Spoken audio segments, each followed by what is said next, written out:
Welcome to another inspiring episode of the Elite Expert Insider Podcast. Hosts Melanie Johnson and Jenn Foster are the owners of Elite Online Publishing. They're both Wall Street Journal, USA Today best-selling authors. We're really glad you're here because this podcast was designed for you. Meet industry experts that share their secrets and strategies. Get successful results for your business in money, relationships, health, and your life. Each episode is going to inspire you to take action towards reaching your greatness. Hey everyone, it's Melanie Johnson. Welcome to another great podcast. I have my business partner here, Jenn Foster. Hey, Jenn. Hey everyone, how's it going today? Well, we're looking for a fantastic interview today. I want to say so many parents and adults have maybe been affected themselves by a brain injury or know someone with a brain injury, whether it's been really traumatic, like a car accident, like our guest here today, or even with concussions. I know my sons have had multiple concussions and I've seen it affect them. And it's really hard to come back from them. And Kristin Abello has a story of faith, love, and hope and healing through this traumatic incident. And we're going to learn so much from her today. She has a new book out. Kristin, welcome to our podcast. Hi, guys. Hi, Jenn. Hi, Melanie. How are you? Good to see you. We're doing great. Well, tell us, Kristin, a little bit about how you got started in writing your book and a little bit of the backstory of your accident. Okay. Well, actually, I want to say that I'm lucky or blessed that I'm here today able to talk about my story and being able to write it. See, this is the part we need to delete because I'm nervous. No, we're just going to keep going. It's going to say that right in it. Okay, I love it. So tell us a little bit about what happened to you. Tell us about the accident that you had. Okay. The accident that I had was years ago, back in 2002. And it actually, I was out on a training run with my husband, Raul, and we were training. He told me the night before that he would join me on the run. And I thought, oh, this is great. I don't have to wake up extra early. I don't have to go meet my running group in Houston. We lived in Sugar Land at the time. And we went running. We started our morning off. We went running. The car didn't see me. The sun was in his eyes, the driver's eyes. And he hit me going 25 miles per hour. Wow. So that being said, I was lifeless. And then obviously life flighted to Memorial Herman. And then, but that's jumping ahead. So anyway, go ahead.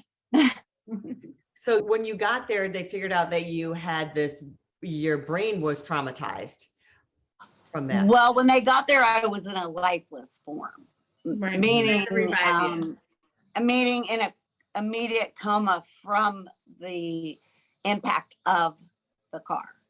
Wow. And a lot of times your body does that. It knows that it's an emergency and it shuts everything down because it knows it's had a trauma. Exactly. Right. Exactly. You're right on.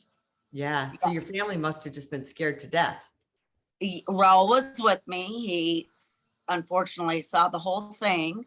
And the man who inadvertently hit me or accidentally hit me, he's the one that actually saved my life. He called the ambulance. But when the ambulance got there, now I'm telling you part of the book. Okay. That's good. We want to know that.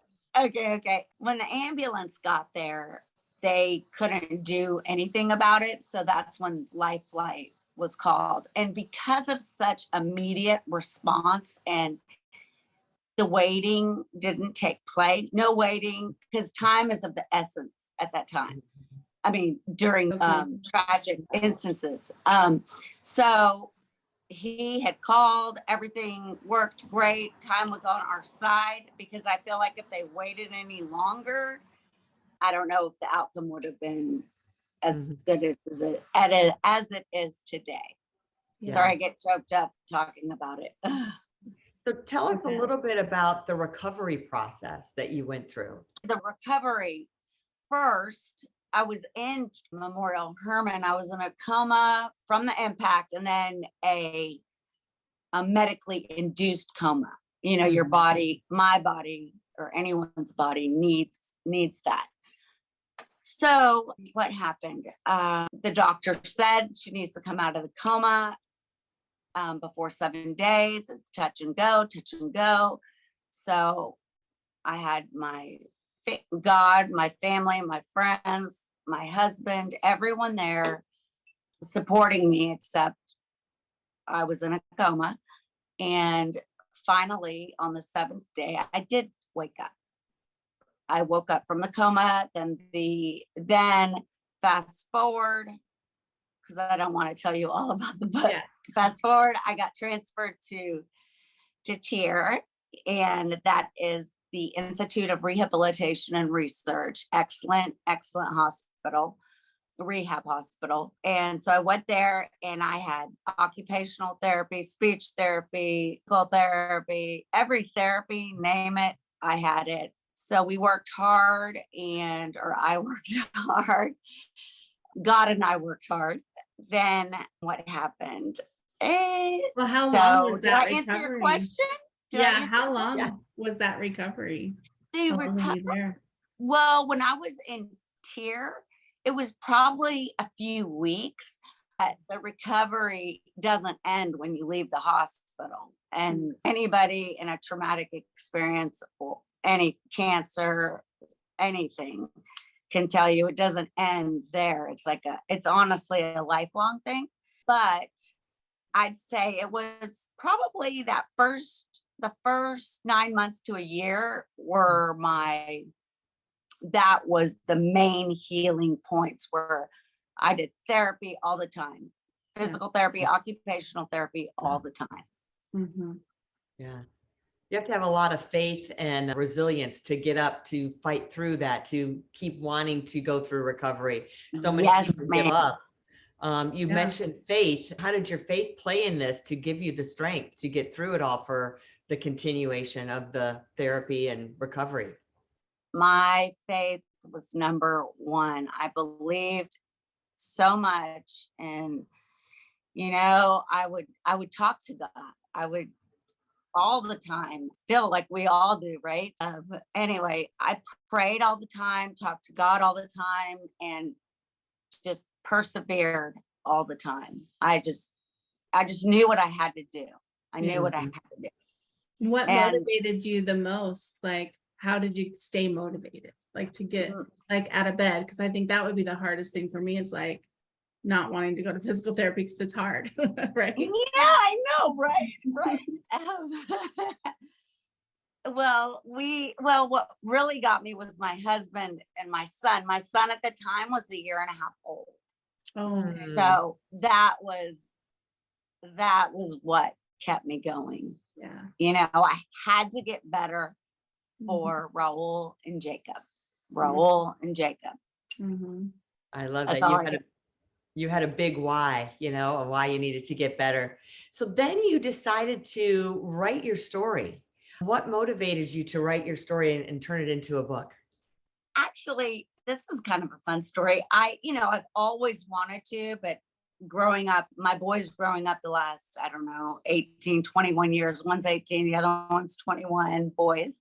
And I was busy with their lives, and now my youngest is a senior.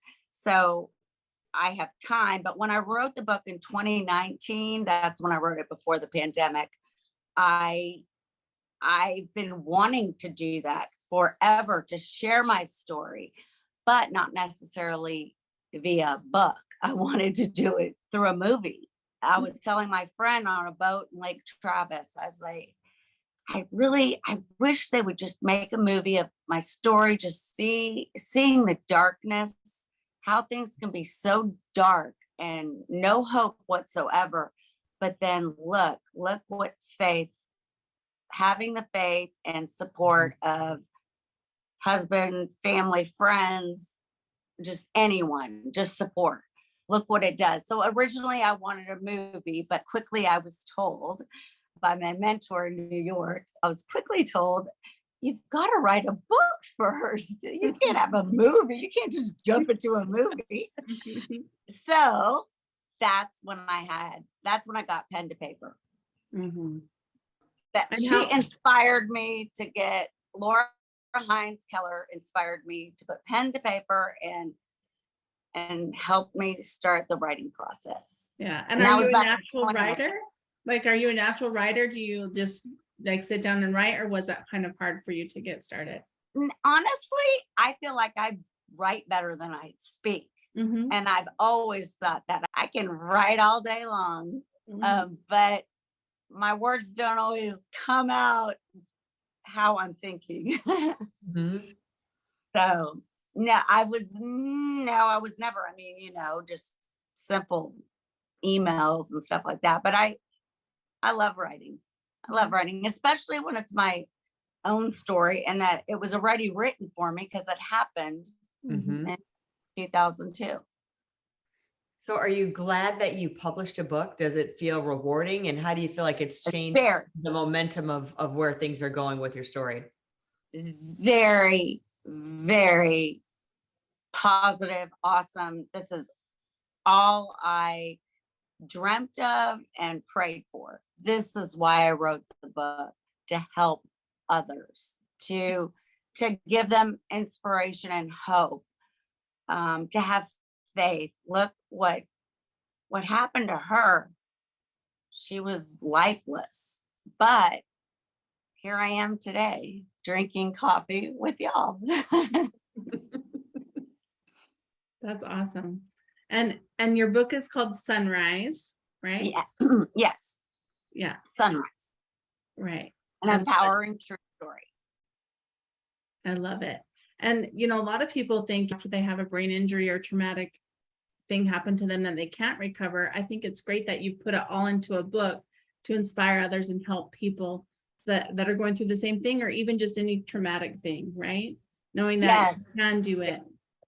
Yes, that's all that it was for. And all my not on Instagram, well, Instagram too, but all my feedback I've gotten, all of it, it's been nothing but rewarding and positive, and it's doing what I wanted it to do. The book is doing what I wanted it to do, helping strangers, people I don't even know, giving them hope. Yeah. Because that's what helps when you have a positive attitude and faith. Again, I'm bringing up faith because that's so important. If you have both of those, you're good to go. Awesome. You Well, know, and I see that. go Go ahead, Jen. Melanie. I would say that's the power of a book, right? That it can touch so many people's lives. They don't realize it. And the power continues. They think about it for their lifetime, but your book outlives you. When you're gone, your message will still stay for thousands of people for years and years to come.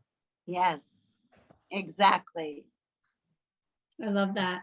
Well, and I also see that you're writing, or you have written and created a journal to go along with your book that will help others who are going through this to have their day-to-day routine that goes through all the checklists that you need to do to help you recover, right?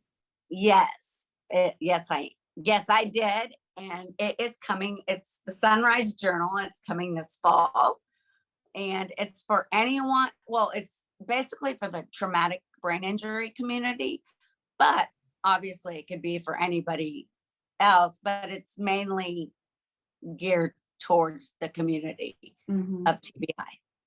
Just a simple journal. Yeah, with affirmations, and then making sure that everything, just going through the whole therapy thing, what they're feeling. It's good. You'll see when it comes out in the fall. Perfect. Well, tell us where we can go to find you and get more information about you. I would love if you guys visited KristinAbello.com, and that's where you can get all the information. And my Instagram and Facebook, there's a clickable. If you scroll down at the bottom, there's a Facebook and Instagram click. Perfect. Well, we'll put that up in the show notes and on our blog and on the YouTube description so that people can click and go to your website, KristinAbello.com, where they can go buy the book Sunrise. It's available now on Amazon and everywhere books are sold, as well as getting the journal in the fall.